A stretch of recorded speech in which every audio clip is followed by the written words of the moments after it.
Урматтуу Садыр Норгожоевич, мына Кудай кааласа быйыл 2021 жылы 28 ноябрда Жогорку Кеңешке шайлоо болуп өттү. Мына элдин дошуну угуп, сиз таза өткөрүп берем деп убада берип, Кудай кааласа таза өттү. Буга бардык элдер ынанды.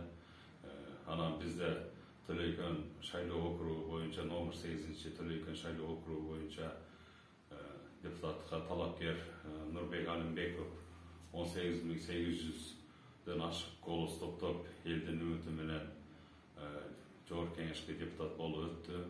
Анын атаандашы Шайлообек Атазов жеңилгендигине карабастан ал ар кандай сөз тармактарда айыл аксакалдарын, башка элдердин тынчын алып, жала жаап, ар кандай адамдарга барып жүрөт экен.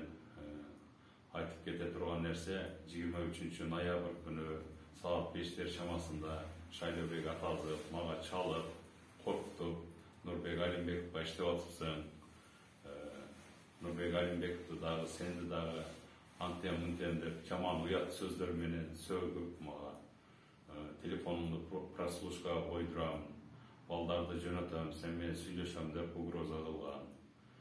Ошол эле күнү түн жарымда, 12:30 Рустам Апышев деген жигитине, Нурсултан Үмүталиев деген жигиттер келип, мени коркутуп, Нурбек Алимбековго иштеп атыпсың, эмне үчүн мындай болуп атат, анамна деген угрозалар менен келип коркутуп кетишкен. Мен ошол жигиттердин үстүнөн милиция кызматкерлерине арыз менен кайрылганмын. Кудай кааласа мына шайлоо таза өттү, тынч өттү. Ушулар эч тынбай эле жаткандан ошол менин жазган арызымды өз көзөмөлүңүзгө алып, прокуратура тарабынан көзөмөлгө алып берүүңүздү суранып кетем.